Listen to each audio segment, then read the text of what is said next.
নমস্কার। ফুলমালঞ্চ কথা নাট্য সংস্থা দীর্ঘদিন ধরে ক্যানিং, বাসন্তী এবং সুন্দরবন অঞ্চলে নাট্যচর্চা করে চলেছে।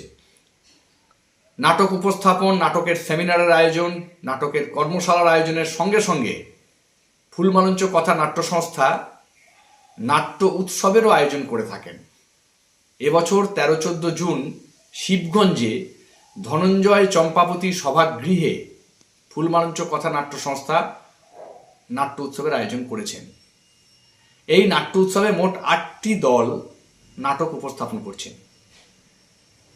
চম্পাবতী শিশু উদ্যান, মুক্তধারা, সুরেন্দ্র স্মৃতি তরুণ তীর্থ, চম্পাবতী মহিলা সোসাইটি, যাদবপুর দলমাদল, সুন্দরবন পাফেট থিয়েটার এবং ফুলমালঞ্চ কথা নাট্য সংস্থা নিজে, এতগুলি দলের নাটক এই দুদিনের নাট্য উৎসবে উপস্থাপিত হচ্ছে।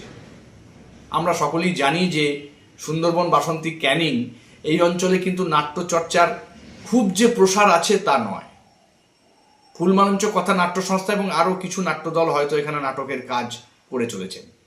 তাই আপনারা এই অঞ্চলে নাটকের বিস্তারের জন্য, নাটক সমাজের একটা গুরুত্বপূর্ণ অঙ্গ, নাটক সমাজে শিক্ষার বিস্তার ঘটায়, মানুষকে মানুষ হয়ে ওঠার মন্ত্র শেখায়। তাই আপনারা সকলে সমাজের উন্নতির জন্য ফুলমালঞ্চ কথা নাট্য সংস্থার এই নাট্য উৎসবে সামিল হন, তাদের পাশে গিয়ে দাঁড়ান। নমস্কার।